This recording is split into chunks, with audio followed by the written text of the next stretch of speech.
Good morning, student. Wish and hope you all are safe in your family. Let's start the new chapter of history, chapter 2, New Kings and Kingdom. In this chapter, we will study about the kingdoms of North India. After the death of Harshvardhana in AD 648, his empire broke up into several small states and kingdom. That means कि हर्षवर्धना की death के बाद उसका empire small states और kingdom के अंदर but गया और इन किंगडम्स को राजपूत रूलर्स के द्वारा गवर्न किया जाता था, मीन्स चलाया जाता था. The Rajput were known for their bravery, honesty and courage. The famous Rajput power during the 9th century were the Palas of Bengal, the Pratihas of Gujarat and Rajasthan, and Rashtrakutas in Deccan. They constantly fought with one another for the control in the northern India Ganga Valley. इन Palas, Pratiharas and Rashtrakutas के बीच में आपस में निरंतर रूप से लड़ाइयाँ चलती रहती थी क्योंकि वे सभी गंगा वैली का जो रीजन था उसको पाना चाहते थे. That means they all fought for Kannauj. In this map, we will find the area of Gujara Pratihas, Palas and Rashtrakutas. Next, the triparty struggle. That means कि वह लड़ाई जो तीन अलग अलग पार्टियों के बीच में हुई. तो सबसे पहले प्रश्न उठता है कि कौन कौन सी पार्टीज इसमें इन्वॉल्व्ड थी. तो इसके अंदर तीन पार्टी इन्वॉल्व थी और उनके नाम है गुजारा प्रतिहास, राष्ट्रकूटास एंड पाला डायनेस्टीज. और ये सभी कन्नौज का जो एरिया था उसको पाना चाहते थे. अब कन्नौज को पाने के क्या रीज़न थे, क्यों उसके लिए लड़ाई होती थी? तो उसका फर्स्ट रीज़न है to get control over Gujarat and Malwa because it is important for foreign trade. Gujarat और मालवा के हिस्से को वो पाना चाहते थे क्योंकि वो फॉरेन ट्रेड के लिए, मीन्स विदेशी व्यापार के लिए बहुत ही ज़्यादा उपयुक्त थे. Kannauj was a symbol of Prestige and power. उस समय कन्नौज जिसके पास होता था वो उसकी पावर उतनी ही दुगनी हो जाती थी और वो एक तरीके से अपने आप को महत्वपूर्ण घोषित करने का भी साधन था. To control over vast resources of the Gangetic plains. और जो भी इंसान कन्नौज को, मीन्स जो भी राजा कन्नौज को कंट्रोल करेगा उसका गंगा वैली का जो रिच रिसोर्स है, means agriculture wise, resources wise, वो भी उसके पास चले जाएंगे. Desire to loot through wars and maintenance huge army. वो इस एरिया को इसलिए भी पाना चाहते थे क्योंकि उस एरिया को पाने के बाद वो अपनी आर्मी को अच्छे से मेंटेन कर सकते थे. Effects of the struggle. The struggle Weeknd the kingdom. इस लड़ाई ने इन तीनों बड़ी शक्तियों को बहुत ही ज़्यादा कमज़ोर बना दिया. The struggle resulted into the political disintegration of the country and benefited the Islamic invaders from middle east. इस लड़ाई ने मिडल ईस्ट से आने वाले जो इस्लामिक इन्वेडर्स हैं जिनके बारे में हम आगे पढ़ने वाले हैं, लाइक मोहम्मद गौरी और महमूद गजनी, इनको इंडिया में आने का रास्ता दिया. इन द एंड गुजारा प्रतिहास विन द स्ट्रगल. और लास्ट में गुजारा प्रतिहास इस लड़ाई में जीत गए. तो ये थी हमारी ट्री पार्टी स्ट्रगल की कहानी. Next, the Rashtrakutas. ये भी एक राजपूत ग्रुप है. इन AD 753 Danti Durga founded the Rashtrakutas dynasty. इस डायनेस्टी की नींव दंती दुर्गा ने रखी थी और उन्होंने अपनी कैपिटल मलखद को बनाया जो कि महाराष्ट्र में है. दंती दुर्गा के जो सक्सेसर, मीन्स उत्तराधिकारी कृष्णा वन था, उसने राष्ट्रकूटास एम्पायर को कंसोलिडेटेड किया, मीन्स इकट्ठा किया, संयुक्त किया और कैलाशा टेम्पल एट एलोरा में बनवाया। दे worshipped Lord Shiva, Vishnu, and also some people followed Jainism. They were liberal with other religion. वो अपने धर्म के साथ साथ दूसरे धर्मों के साथ भी बहुत ही प्यार से और स्नेह से रहा करते थे। They allowed Muslim trader to build mosque and settle in India. राजकुटास ने मुसलमानों को इंडिया में व्यापार करने के लिए, उनकी मस्जिद बनवाने के लिए भी अलाउनेस दी। इम्पॉर्टेंट रूलर्स वर, इस टाइम पीरियड के 3 इम्पॉर्टेंट रूलर्स हैं, ध्रुवा, अघुम, वर्षा and Krishna third. Next the Palas of Bengal and Bihar. इन्होंने अपनी नींव AD 750 में रखी थी और ये गोपाला के द्वारा स्थापित किया गया था और इसको आगे बढ़ाने का काम धर्मपाला और देवपाला ने किया। They were the great promoter of religion, art and literature. इन्होंने बहुत ही अच्छे से अपने धर्म को, अपनी आर्ट को और लिटरेचर के काम में भी बहुत ही काम किया है। They spread Buddhism in Tibet, Nepal, Bhutan and Myanmar. They built vihars for Buddhist monks. Dharampala improved the Nalanda University and founded Vikramshila University in Bihar. Devapala built Mahabodhi temple at गया, जो कि भगवान शिव के लिए बहुत ही महत्वपूर्ण माना जाता है। गुजारा प्रतिहास, नागभट्टा ने गुजारा प्रतिहास डायनेस्टी की नींव रखी AD 738 में। किंग भोजा यहाँ के ग्रेटेस्ट रूलर माने जाते हैं और उन्होंने अपने किंगडम को बिहार से लेकर पंजाब तक एक्सपैंड किया। उन्होंने अपनी कैपिटल कन्नौज को बनाया और इस टाइम पे उनके 4 मेन किंगडम थे, Chauhans of Ajmer, Solankis of Gujarat, Chandelas of Bundelkhand and Parmars of Malwa. They were the great patron of learning and art. उन्हें लर्निंग, सीखने का और कलाकारी करने का बहुत ही ज़्यादा शौक था। किंग भोजा ने अपने एम्बेसडर को बगदाद में भेजा और जब उनका ये एम्बेसडर बगदाद में गया तो उसने इंडियन फिलॉसफी को, साइंस को, एस्ट्रोनॉमी को एंड मैथमेटिक्स को वेस्टर्न एशिया में जाकर भी प्रमोट किया। इन AD 1018 Mahmood Ghazni defeated the प्रतिहास rulers and the dynasty came to an end. AD 1018 में महमूद गजनी ने प्रतिहास रूलर को हरा दिया और वहीं पे इस डायनेस्टी का समापन हो गया। अब हम पढ़ेंगे चहमंस और चौहान्स के बारे में। चौहान्स जो है एक बहुत ही ज़्यादा पावरफुल ग्रुप है राजस्थान का। बच्चों, आप सभी ने पृथ्वीराज चौहान के बारे में पढ़ा होगा, उनकी कहानियाँ पढ़ी होंगी और वो एक बहुत ही फेमस राजपूत रूलर थे और उन्होंने बहुत बड़े किंगडम पे रूल किया था। उनका किंगडम अजमेर से लेकर दिल्ली तक फैला हुआ था। उन्होंने मोहम्मद गोरी के साथ 2 लड़ाइयाँ लड़ी थी और उन 2 लड़ाइयों के नाम है द बैटल ऑफ तेहरान। पहली लड़ाई में उन्हें सफलता हासिल हुई, उन्होंने मोहम्मद गोरी को यहाँ से भगाने में सफल रहे, लेकिन दूसरी लड़ाई में वो मोहम्मद गोरी से हार गए और वहीं से तुर्किश एम्पायर की, तुर्किश रूल की नींव नॉर्थ इंडिया में रखी गई। Administration of Rajput kingdom, they followed monarchy form of government and king was a hereditary ruler of the kingdom.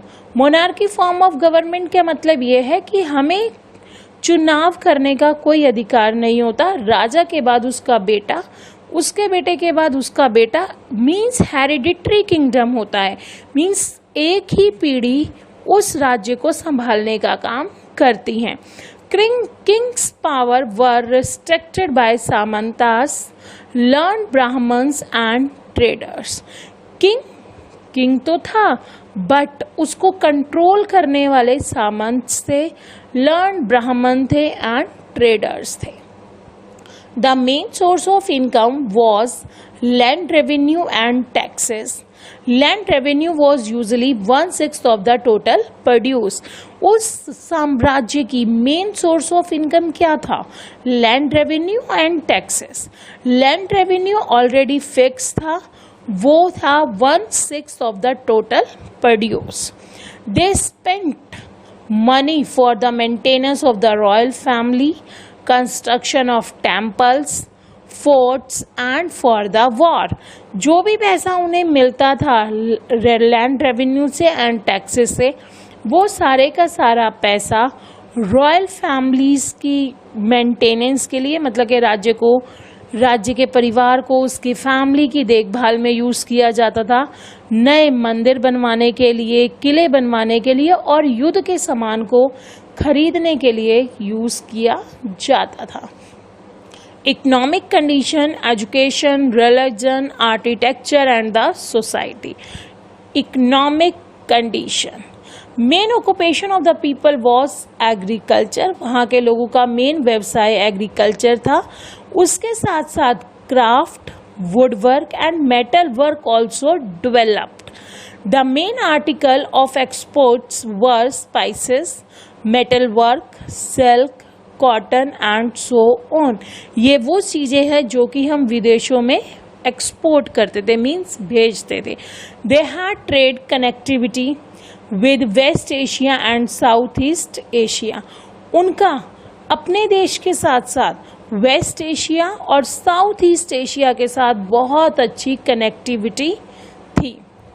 Education and learning, education was restricted for Brahmin and upper caste people. उस time पे ब्राह्मणों के लिए और upper caste के लोगों के लिए जो एजुकेशन थी वो सीमित थी, मीन्स सिर्फ उन्हीं को अधिकार था पढ़ने का।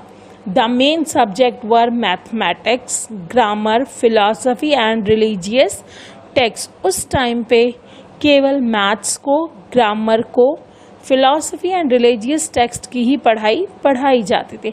School were held in temples and maths. School कहाँ पर लगता था? मंदिरों में या मठों में।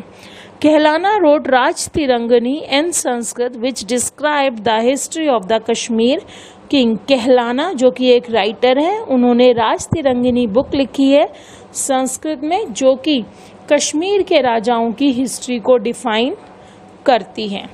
रिलीजन, उस टाइम के लोग भगवान शिव, भगवान विष्णु और गॉडेस शक्ति की पूजा करते थे।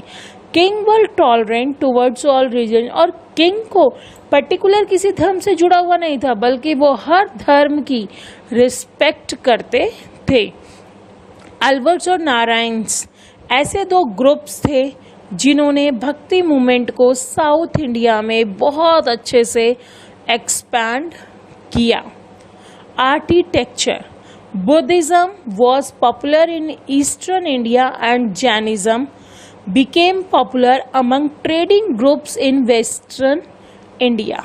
बुद्धिज्म जो कि ईस्टर्न इंडिया में अपने आप को पॉपुलर, महत्वपूर्ण बना रहा था, वहीं दूसरी ओर जो जैनिज्म था, जो जैन धर्म था, वो अपने आप को ट्रेडिंग ग्रुप्स के द्वारा वेस्ट इंडियन में, वेस्ट पार्ट में अपने आप को एक्सपैंड करने की कोशिश कर रहा था। Famous temple were Dilwara temple Mount Abu में, Lingaraja temple Bhubaneswar and sun temple at Konark. ये उस टाइम के बहुत ही ब्यूटीफुल टेम्पल्स हैं जो उस टाइम की कलाकारी के बारे में हमें बताते हैं। Society, caste system was rigid, means उस समय कास्ट सिस्टम बहुत ही ऊंचाइयों पे था और उसके अंदर बहुत सारी जातियों के लिए रिस्ट्रिक्शंस थी। Brahmin were rich and powerful caste. उस टाइम पे ब्राह्मणों को सबसे ज़्यादा अमीर और पावरफुल कास्ट की तरह माना जाता था। King also granted them land. राजा उनको लैंड भी दान में दिया जाता था, जिसको हम ब्रह्मदिया के नाम से जानते हैं। Women of upper caste were allowed for education and also participated in administration.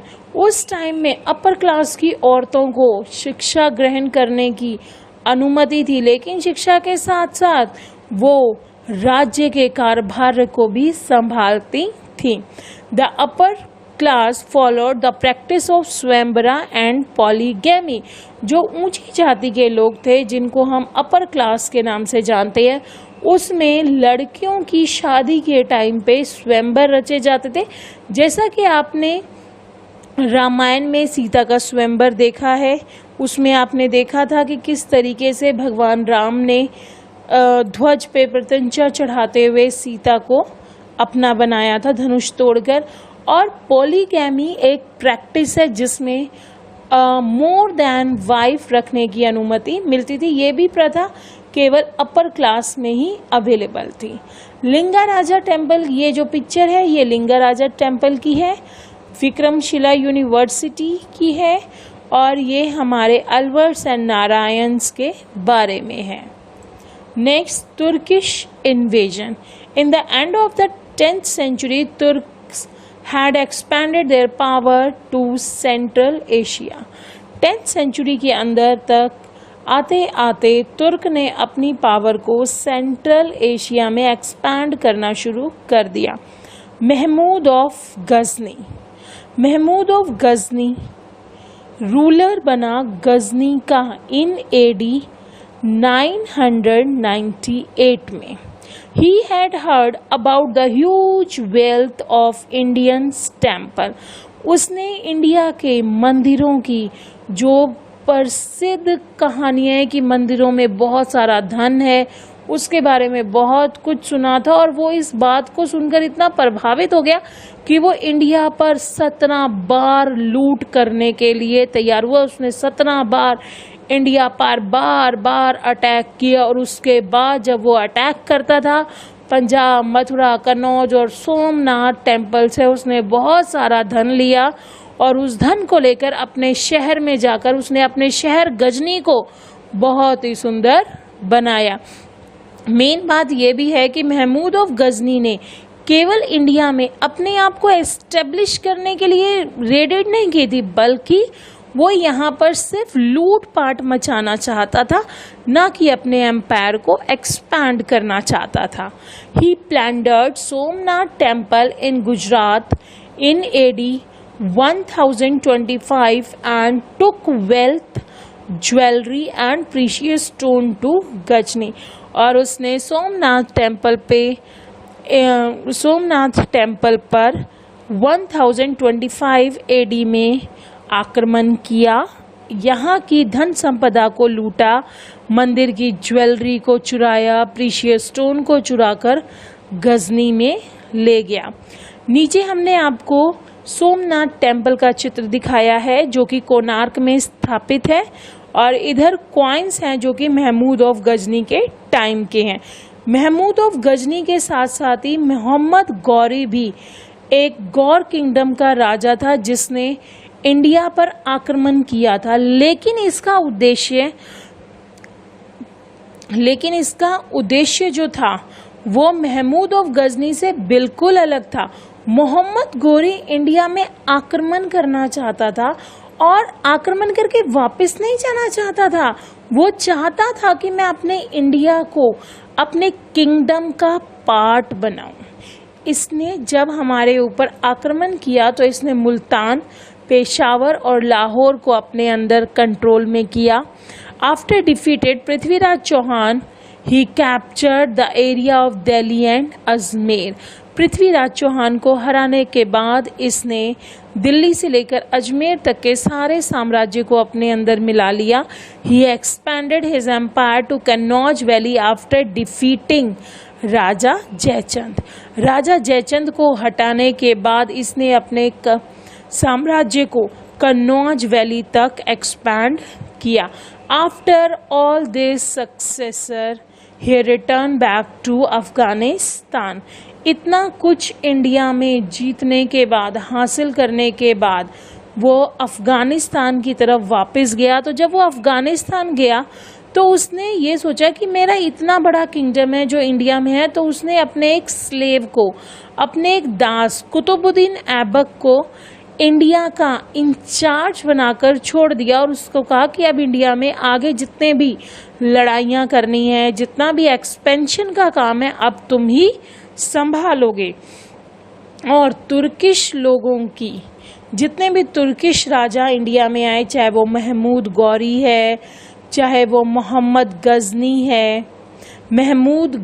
है या मोहम्मद गौरी है, उसका मेन रीज़न ये था कि जितने भी राजपूत चीफ थे उनके अंदर आपसी जो यूनिटी थी, उनकी आपसी जो मेल भाव था वो बहुत ही कम था और उनकी इसी ताकत का फ़ायदा इन लोगों ने उठाया। और in AD 1206 Mahmud Ghori was murdered, उसको मार दिया गया और उसका जितना भी एम्पायर था वो उसके जर्नल्स को सौंप दिया गया। और आगे कुतुबुद्दीन ऐबक जिसके बारे में हमने पढ़ा है उसको हम नेक्स्ट चैप्टर में पढ़ेंगे, जिसमें हम ये पढ़ेंगे कि किस तरीके से कुतुबुद्दीन ऐबक ने एक स्लेव डायनेस्टी की नींव रखी। Thank you. Stay home, stay happy.